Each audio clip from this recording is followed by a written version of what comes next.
नमस्कार, मैं अंजना और आप देख रहे हैं ईश्वर इंडियन न्यूज। आइए एक नजर डालते हैं आज की बड़ी खबर पर।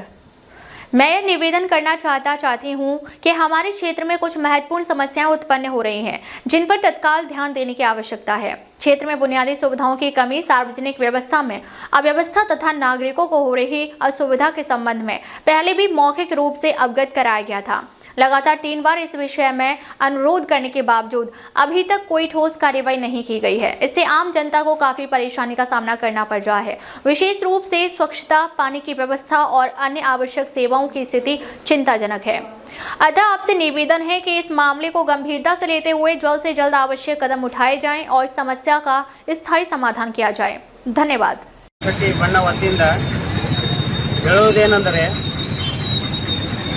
ದೇವರಾಜ ಅರಸು ಮೆಟ್ರಿಕ್ ನಂತರ ಬಾಲಕರ ವಸತಿ ನಿಲಯದಲ್ಲಿ ಮೂವರು ಮಹಿಳೆಯರು ಸಿಬ್ಬಂದಿಗಳು ಅವರ ಕೆಲಸವನ್ನು ಬಿಟ್ಟು ಬೇರೆ ಮೂವರು ಮಹಿಳೆಯರನ್ನು 5,000 ಸಂಬಳವನ್ನು ಕೊಟ್ಟು ಅವರಿಗೆ ಕೆಲಸವನ್ನು ಹಚ್ಚಿ ಅವರು ಮನೆಯಲ್ಲಿ ರೆಸ್ಟ್ ಮಾಡ್ತಾ ಇದ್ದಾರೆ। ಇದು ಯಾಕಪ್ಪ ಅಂದರೆ ಈ ಹಾಸ್ಟೆಲ್ನಲ್ಲಿ ಅವರು ಸಿಬ್ಬಂದಿ ಕಾಯಮಾಗಿದ್ದಾರೆ, ಅವರು ಬಂದು ಅವರೇ ಕೆಲಸ ಮಾಡಬೇಕು। ಆದರೆ ಇಲ್ಲಿ ಕೆಲಸ ಅವರು ಮಾಡ್ತಾ ಇಲ್ಲ। ಅವರು ಪೇಮೆಂಟು 40,000 ರೂಪಾಯಿ ಸಂಬಳ ತಗೊಂಡು ಬೇರೊಬ್ಬರಿಗೆ 5,000 ರೂಪಾಯಿ ಕೊಟ್ಟು ಕೆಲಸ ಮಾಡ್ತಾ ಇದ್ದಾರೆ। ನಾವು ಎಲ್ಲರೂ ಹೋಗಿ ಕೇಳಿದಾಗ ಏನೋ ಒಂದು ಕತೆ ಹೇಳ್ತಾ ಇದ್ದಾರೆ, ಆರಾಮಿಲ್ಲ, ಅಲ್ಲಿ ಇದ್ದೇ ವ್ಯವಸ್ಥೆ ಹಂಗೆ ಅಲ್ಲಿ ಹೋಗಿದೆ ಇಲ್ಲಿ ಹೋಗಿದೆ ಹಾಸ್ಪಿಟಲ್ಗೆ ಹೋಗಿದೆ ಅಂತ ಹೇಳ್ತಾ ಇದ್ದಾರೆ। ಇದಕ್ಕೋಸ್ಕರ ನಾವು ಕರ್ನಾಟಕ ರಕ್ಷಣೆ ವೇದಿಕೆ ವತಿಯಿಂದ, ಪ್ರವೀಣ್ ಶೆಟ್ಟಿ ಬಣ್ಣ ವತಿಯಿಂದ ನಾವು ಹೋರಾಟನ ಮಾಡುತ್ತಿದ್ದೇವೆ। ಕರ್ನಾಟಕ ರಕ್ಷಣಾ ವೇದಿಕೆಗೆ, ಕರ್ನಾಟಕ ರಕ್ಷಣಾ ವೇದಿಕೆಗೆ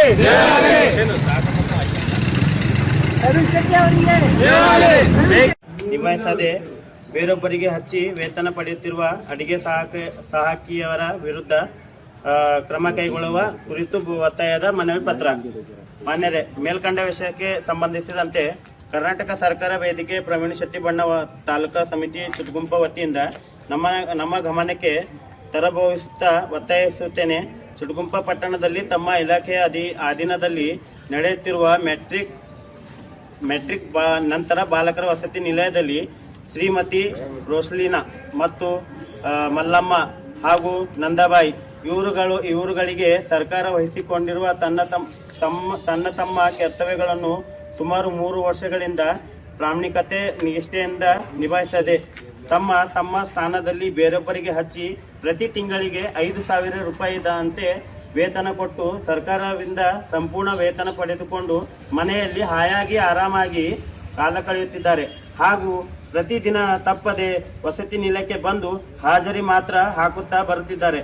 ಈ ಸಂಬಂಧ ಯಾರಾದರೂ ಕೇಳಿದರೆ ತಮ್ಮ ಹಿಂದೆ ಗುಂಡಗಳನ್ನು ಇಟ್ಟುಕೊಂಡು ಕೇಳಿದವರಿಗೆ ಬೆದರಿಕೆ ಹೆದರಿಕೆ ಹಾಕುತ್ತಿದ್ದಾರೆ। ರೋಸ್ಲಿನ್ ಇವರ ಆರೋಗ್ಯದಿಂದ ಬಳಲುತ್ತಿರುವಾಗಿ ಹಾಗೂ ನೀರಿನಲ್ಲಿ ಕೈ ಹಾಕುವುದಕ್ಕೆ ಅಲರ್ಜಿ ಇರುವುದರಿಂದ ವೈದ್ಯರ ಸಲಹೆ ಮೇರೆಗೆ ವಿಶ್ರಾಂತಿ ಪಡೆಯುವಂತೆ ಸೂಚಿಸುತ್ತಿದ್ದಾರೆ ಎಂದು ನೆಪ ಮಾಡುತ್ತಿದ್ದಾರೆ। ತಮ್ಮ ಸ್ಥಾನದಲ್ಲಿ ಸುಮಾರು 3 ವರ್ಷಗಳಿಂದ ಬದಲಿ ನೌಕರಗಳನ್ನು ಹಚ್ಚಿರುವಾಗಿ ಹೇಳುತ್ತಾರೆ। ಹಾಗಾದರೆ ಇವರು ತಮ್ಮ ಹುದ್ದೆಯಿಂದ ಸ್ವಯಂ ನಿವೃತ್ತ ಹೊಂದಿ ಮನೆಯಲ್ಲಿ ಆರಾಮಾಗಿ ಕುಳಿತುಕೊಳ್ಳಬಹುದು। ಇವರ ಸ್ಥಾನದಲ್ಲಿ ಸದ್ಯ ಕರ್ತವ್ಯ ನಿರ್ವಹಿಸುತ್ತಿರುವ ಬದಲು ನೌಕರರನ್ನು ಖಾಯಮಾಗಿ ನೌಕರರು ಎಂದು ಆಯ್ಕೆ ಮಾಡಿಕೊಳ್ಳಿ। ಸದರಿ ಖಾಯಂ ಸಿಬ್ಬಂದಿಗಳು ತಮ್ಮ ಜವಾಬ್ದಾರಿಗಳುಳ್ಳ ಕರ್ತವ್ಯಗಳನ್ನು ನಿಭಾಯಿಸದೆ ತಮ್ಮ ಸ್ಥಾನದಲ್ಲಿ ಬದಲಿ ನೌಕರರನ್ನು ಹಚ್ಚಿ ತಮ್ಮ ಜವಾಬ್ದಾರಿಗಳನ್ನು ನಿರ್ಲಕ್ಷಿತನ ತೋರುತ್ತಾ ಬರುತ್ತಿರುವ ಮಾಹಿತಿ ತಾಲೂಕು ಹಿಂದುಳಿದ ವರ್ಗಗಳ ಕಲ್ಯಾಣಾಧಿಕಾರಿಗಳು ಹುಮ್ನಾಬಾದ್ ಇವರುಗಳ ಗಮನದಲ್ಲಿ ಇದ್ದರೂ ಕೂಡ ಅವರು ಸದರಿ ಸಿಬ್ಬಂದಿಗಳ ವಿರುದ್ಧ ಯಾವುದೇ ಕ್ರಮ ಕೈಗೊಳ್ಳುವುದಿಲ್ಲ। ಸದರಿ ಈ ಅಧಿಕಾರಿ ಕುಮ್ಮಕ್ಕಿನಿಂದಲೇ ಸದರಿ ಸಿಬ್ಬಂದಿಗಳು ತಮ್ಮ ಕರ್ತವ್ಯದಲ್ಲಿ ನಿರ್ಲಕ್ಷ್ಯತನ ತೋರುತ್ತಾ ಬಂದಿದ್ದಾರೆ। ಈ ಸಂಬಂಧ ಇವರು ಸೇವೆಯಿಂದ ವಜಾಗೊಳಿಸಬೇಕು, ಇಲ್ಲ ಈ ಮನವಿ ಪತ್ರ ಮೂಲಕ ತಮ್ಮಲ್ಲಿ ಒತ್ತಾಯಿಸುತ್ತಿದ್ದೇನೆ। ಅದೇ 15 ದಿನಗಳಲ್ಲಿ ಸದರಿ ಸಿಬ್ಬಂದಿಗಳನ್ನು ಸೇವೆಯಿಂದ ವಜಾಗೊಳಿಸುವಲ್ಲಿ ನಿರ್ಲಕ್ಷ್ಯತನ ಕಂಡು ಬಂದಲ್ಲಿ ಚಿಟಗುಂಪ ಪಟ್ಟಣದಲ್ಲಿ ಅಮರಣ ಉಗ್ರ ಹೋರಾಟ ಮಾಡಲಾಗಿದೆ।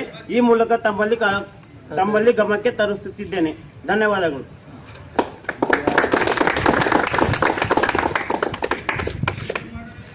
ಕೂಡ ಅಂತ ಘಟನೆ ಆಗದಂತೆ ನಾವು ಎಚ್ಚರಿಕೆ ವಹಿಸ್ಲಿಕ್ಕೆ ನಾನು ಡೈರೆಕ್ಷನ್ ಕೊಡ್ತೀನಿ ಸೋಷಿಯಲ್ ಆಜು ಬಾಜು ಮನೆ ಮನವಿಯನ್ನು ಕೂಡ ನಾವು ಕಳಿಸ್ತೀವಿ. ಮತ್ತೆ ಇವ್ರಿಗೆ ಕಾಲ್ಗಳು ಹಚ್ಚಿಸಿ ಅಂಜಿಸ್ಲತ್ತಾರ್ರಿ ಅವ್ರಿಗೆ ಯಾರು ಪ್ರಜಾಪ್ರಭುತ್ವ